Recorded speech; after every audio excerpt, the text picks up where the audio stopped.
go and buy whatever she wanted. She bought cloth. She's just like one of the family, Yeah. no different than if an aunt or somebody was living there. I think they raised her. I think that grandpa, must have raised her. William, Yeah. the original. She was of a slave nigger, but I don't know if she was a slave or was a.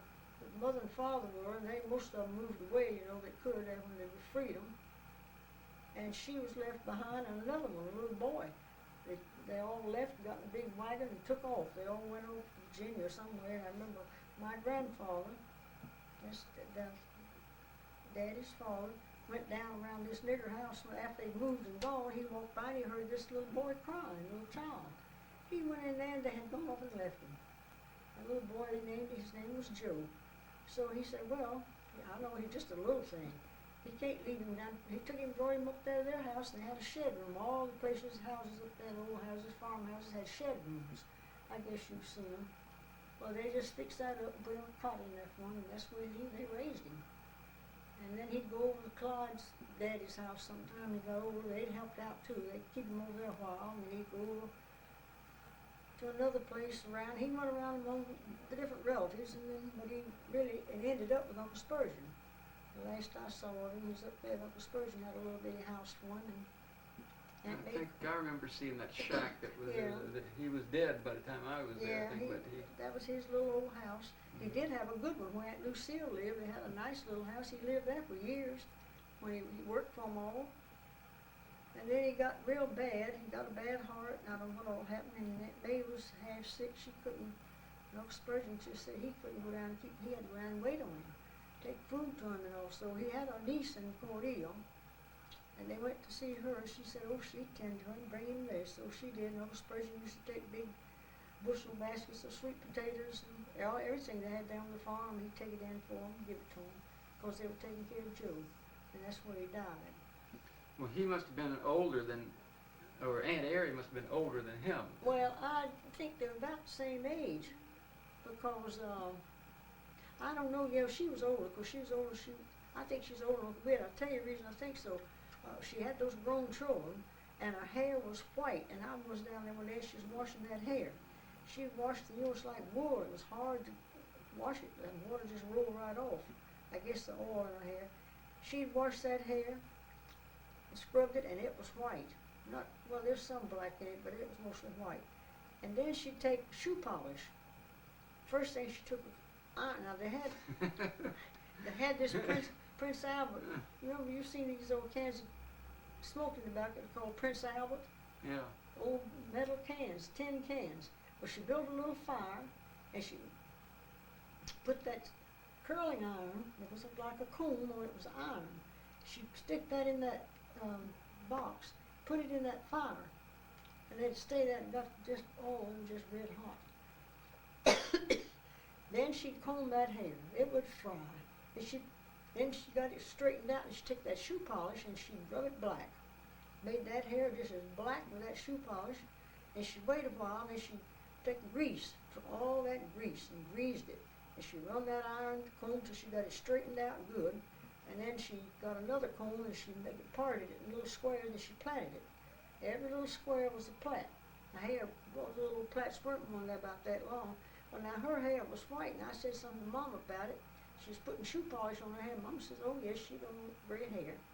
But her hair was white. She was doing her, dyeing her hair. Yeah, they dyed it with shoe polish. Now, I watched all that. Well, did the white people dye their hair back then? I really don't. Or if they had gray hair, they just kept the gray hair. Some of them might have had something to put on. She knew enough. She put shoe polish on hers, I know. And she took that hot iron, straightened it, and she rubbed it full of something looked like Vaseline. So you think they raised her too? I don't remember. She was of a slave family, and she was what they called a housemaid up there in that house there. There's a picture of there for that grandma and grandpa, the old ones, the ones that. Well, she was a girl when they were, I guess. And she married some man. Daddy knew her husband. I never saw him. And they went off somewhere, and she had those 3 children. I think she had a son and a daughter. They were much older than this other one was. Well, she was still little. She's grown when I knew her. When I remember, she was grown. She worked in the fields with everybody. It seemed like she did everything. Did all sorts of work. Aunt Erie did all that, and that girl worked with her daughter. Well, it says here William Widd Adkins died about 1925. He died in he died, my daddy was down here in Florida. He came down here first, and then he came back and packed up everything, and he moved us back. And Uncle Widd died while he was here, and we got down here in 1924. Uncle Widd died about a month. We got it October 18th, 1924. I mean, that's when we arrived in Florida, and Uncle Widd died 2 weeks before that. So he died in 1924. Those young ones writing that book, some of the old ones ought to remember it. So he died about October the 4th of 1924. Yeah, either October, September, October. He was in the. He must have died. I knew that my daddy had all the farms had bells on a pole, on a great big, like a light pole, and had a bell on a great big bell at the top. And they had a long rope from it, and you could ring it. And Aunt Erie come running up to our house and hollered, "Oh, she always called him Mr. Willie. Mr. Willie just died. Mr. Willie just died." And I ran out there. Of course, we run out there, and run down there, and there she had already had him cover sheet over his face, and I ran back up there and started ringing that bell. I was going to tell everybody, well, you don't ring a bell and those farms, the house is on fire. That's what they had it for, so they could all come help put the fire out. Well, I had them all gathered in there. Mama said, she told me to stop ringing that bell, but she was taking a bath or doing something, she couldn't get out there, and I kept it ringing it. And here came an old man, and he had 2 or 3 boys, they were way off somewhere over there working in their field. They came running. Oh, they ran, they was all out of breath, and asked me, "Where's the fire?" And I said, "I'm still ringing the bell." "What are you ringing?" When the man says, "Well, everybody's here, what are you ringing the bell for? We don't see any fire." I said, "Uncle Widd died, Uncle Widd." Oh, man says, "Oh, that's what you got us up here for." I said, "Yeah, Aunt Erie come up here calling," and they started to go. I said, "Go down there and see, go down there and see." I was trying to get help. I didn't know any better. And so I don't know whether they went down there, they walked away. I could tell they were disgusted and mad because I had them running over there all the way. Yeah. And you weren't but about 9 years old No, then. I was close to 11. I was 11. 11, yeah. You'd have been about 11. 11 years old. Well, to you it was an emergency because you that was probably really were close with him. Oh, yeah, he was just... He's a real special person, and you thought that was just a real emergency. He helped raise us. Really, you might say, we stayed there so much. Yeah. Oh, he taught us all about bees and how I helped him a little bit. Little things, I could hand him things. I didn't know anything about working, how to make anything. Watch him strain that honey. And he had great big,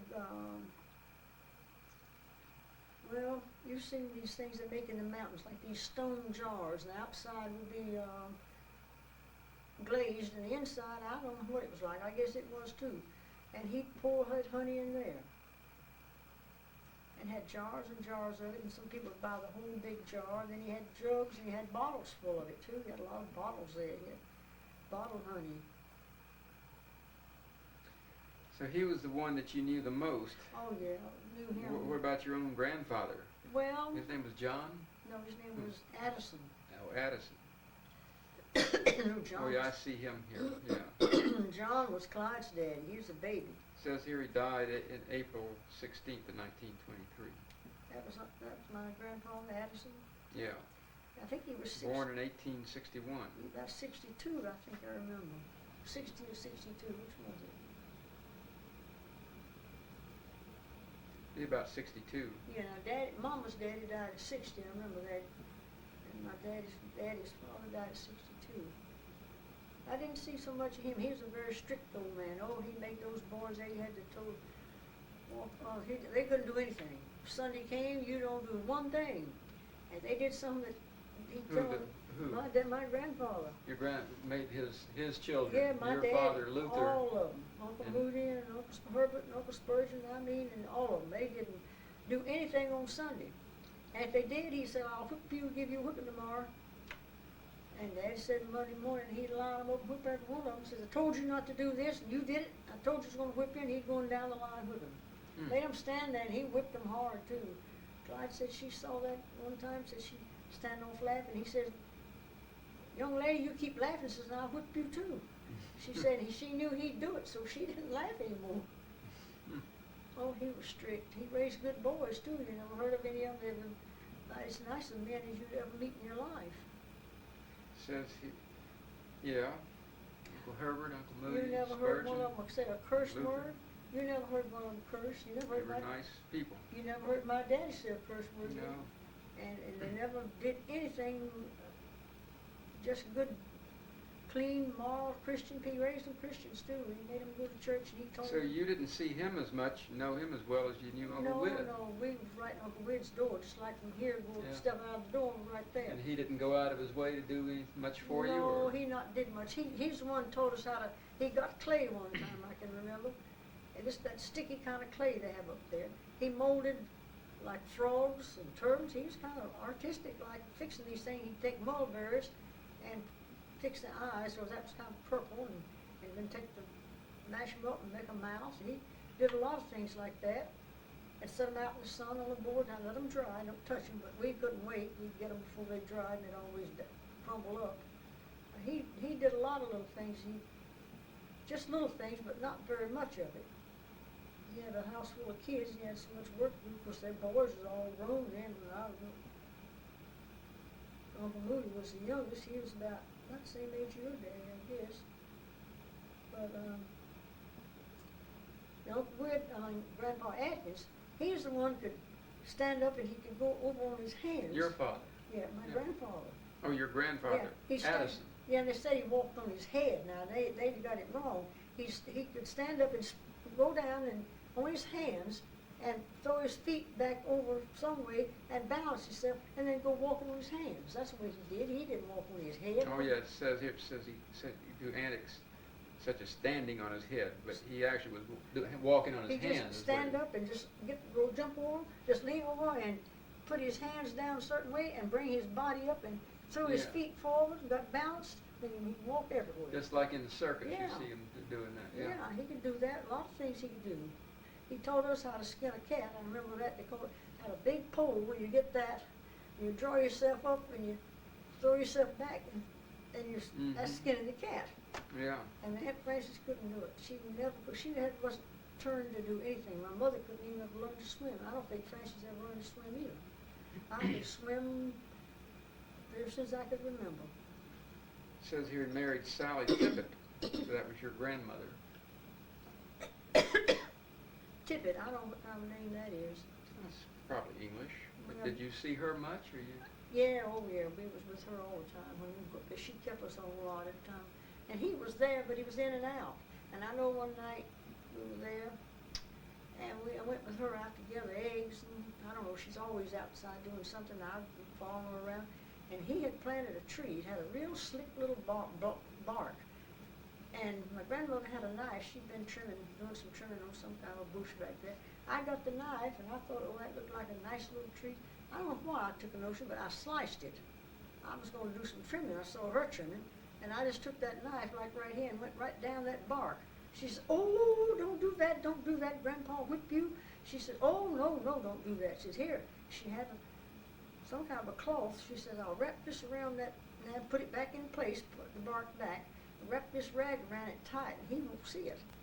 She did that so he couldn't see it, so he'd whip you sure.